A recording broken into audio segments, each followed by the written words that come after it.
بعض دفعہ اللہ تعالیٰ آپ کو آپ کی سب سے پسندیدہ چیزوں اور لوگوں سے دور کر دیا کرتا ہے۔ مقصد آپ کا دل دکھانا نہیں ہوتا، دراصل آپ کا اس رب کے قریب ہونا مقصود ہوتا ہے۔ اگر کہیں محسوس ہو کہ آپ اکیلے ہو تو مت بھولنا کہ آپ کم از کم اکیلے نہیں ہو۔ اللہ تعالیٰ کبھی بھی کسی کو اکیلا نہیں کرتا۔ دل کی گہرائیوں سے پکارو اس سے۔ آپ کی ماں آپ کی ایک پکار پر اتنا تڑپتی ہے تو وہ کتنا پاس آتا ہوگا۔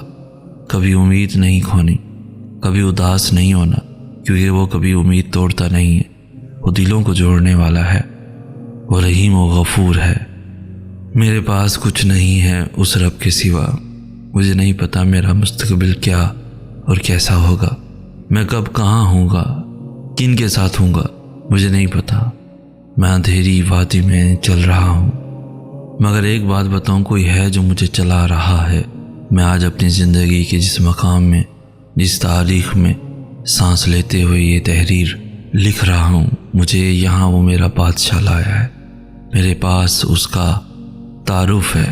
وہ مہربان، رحیم، کریم، سننے والا، جاننے والا، سب یاد رکھنے والا اور بے تحاشا محبت کرنے والا رب ہے۔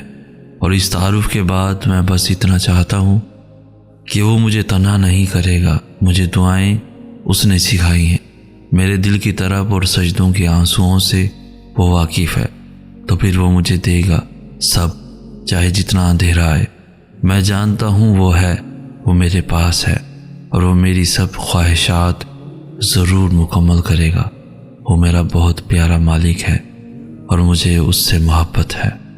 میں نے اپنی زندگی میں وہ ساری باتیں بھی تسلیم کی ہیں جن پر ماضی میں میں نہیں مان سکتا کا لیبل لگایا کرتا تھا۔ میں نے زندگی میں اس متاع جان کو کھونے پر خاموشی باندھ کر دیکھا ہے جس کے بارے میں میں زندہ ہی نہیں رہ سکتا اس کے بغیر کا دعویٰ کر چکا تھا۔ میں نے ان بری خصلتوں کو بھی اپنایا ہے جن پر کبھی نہیں کروں گا کا مستحکم اعلان کر چکا تھا، اور ان لوگوں کو بھی چھوڑا جن پر فار ایور کا ٹیگ چسپاں کیا تھا۔ غرض یہ کہ باحیثیت انسان میں کچھ نہیں، میرے دعوے، وعدے، اعلان ایک پل کی مار ہے، اور تقریباً ہم سب ہی ایک نہ ایک دن ضرور ان سب باتوں پر یقین لے آئیں گے۔ وقت کے پار جا سکو تو سنو، میرے کچھ لوگ وہاں رہتے ہیں، اس سے کہنا بہت اداس ہوں میں، یہ دل نہیں لگتا، کہنا بہت اکیلا ہوں، کہنا میں رویا کرتا ہوں، کہنا مجھے قرار نہیں ہے، انتظار بہت، ان سے کہنا وہ مجھ سے باتیں کریں، کہنا زبان سوکھ گئی لیکن کلام باقی ہے، ان سے کہنا وہ اب ملیں مجھ سے، ان سے کہنا مجھے بلائیں کبھی۔ وقت کے پار جا سکو تو سنو، میرے کچھ لوگ وہاں رہتے ہیں۔ ہر شخص کا آپ کی زندگی میں ایک کردار مقرر ہے، جب کردار ختم ہو جاتا ہے تو وہ شخص دور چلا جاتا ہے۔ کبھی کسی کے جانے پہ گلہ نہ کرنا، وقتی طور پر ملال تو ہوتا ہے، لیکن زندگی کسی کے جانے سے کبھی رکتی نہیں ہے۔ بس یہ سوچ لو کہ لوگ مر بھی تو جاتے ہیں۔ قبرستان ایسے لوگوں سے بھرے پڑے ہیں جو سمجھتے تھے کہ ان کے بغیر دنیا کا نظام نہیں چل سکتا۔ دنیا اچھے لوگوں سے بھری پڑی ہے، ایک زندگی سے جاتا ہے تو دوسرا آ جاتا ہے، اور ہو سکتا ہے نئے آنے والا پہلے سے بہتر ثابت ہو۔ بس اللہ پہ یقین ہونا چاہیے، اللہ سے اچھا گمان رکھو، وہ کبھی مایوس نہیں کرے گا، وہ تمہیں تمہاری طاقت سے بڑھ کر آزمائش میں نہیں ڈالتا۔ لوگوں کے پیچھے دوڑنا چھوڑ دو تو پرسکون ہو جاؤ گے۔ جو تمہاری طرف چل کر آئے وہ تمہارا ہے، جو منہ پھیر لے اسے چھوڑ دو۔ جسے چاہا جائے اسے پایا جائے، یہ ضروری تو نہیں۔ ہر زخم دوسروں کو دکھایا جائے، یہ ضروری تو نہیں۔ جو دل کو بھاتا ہے، منفرد نظر آتا ہے، اسے دل میں بسایا جائے، یہ ضروری تو نہیں۔ آنکھیں بند کرنے سے جس کا دیدار ہو جائے، اسے پاس بھی بلایا جائے، یہ ضروری تو نہیں۔ کچھ لوگ تو یوں ہی خاص ہوتے ہیں، ہر کسی کو اپنایا جائے، یہ ضروری تو نہیں۔ کچھ چیزیں زندگی کو سکھا دیتی ہیں، آپ نہ بھی سیکھنا چاہیں تب بھی سکھا دیتی ہیں۔ مجھے اپنے من پسند انسانوں اور چیزوں کو خود تک رکھنے کی خواہش تھی، اپنے لیے ان کی محبت میں شراکت داری برداشت نہیں کر سکتا تھا۔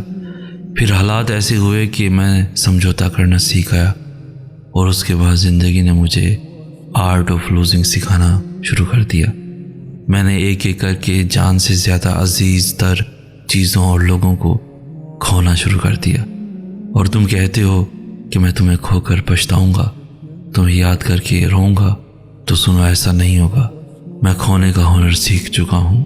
4 دن کسی کی بھرپور توجہ پا کر ہوا میں اڑنے سے گریز کریں، کیونکہ وہی شخص اگلے 4 دن میں آپ کو زمین پہ پٹھا بھی سکتا ہے۔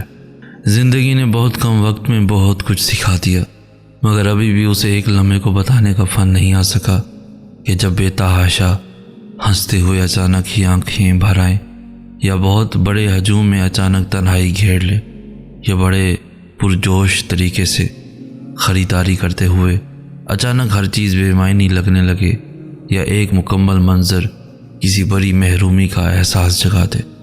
بہت جدوجہد سے تراشی گئی حال کی خوشیوں پر اچانک ماضی کا سایہ لہرانے لگے۔ وہ ایک لمحہ جب ذہن میں سب احساسات اچانک گڈمڈ ہو جائیں، ابھی اس لمحے کو گزارنا سیکھنا ہے۔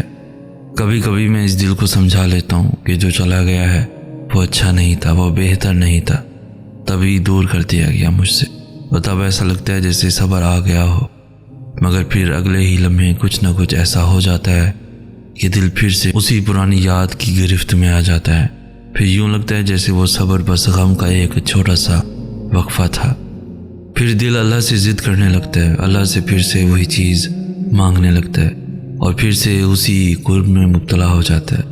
یہ ادھوری یادیں اور باتیں نہ جانے کیوں پیچھا نہیں چھوڑتی ہیں، نہ جانے کیوں دل کو وہی چیز پسند آ جاتی ہے جو مل نہیں سکتی، نہ جانے کیوں ہم عمر پر بلا وجہ بھاگتے رہتے ہیں۔ کاش اس وقت اللہ ہمیں اتنی طاقت دے دے کہ ہم اس کی مصلحتوں کو سمجھ سکیں، یا پھر ہم خود کو صحیح یا غلط سمجھا سکیں۔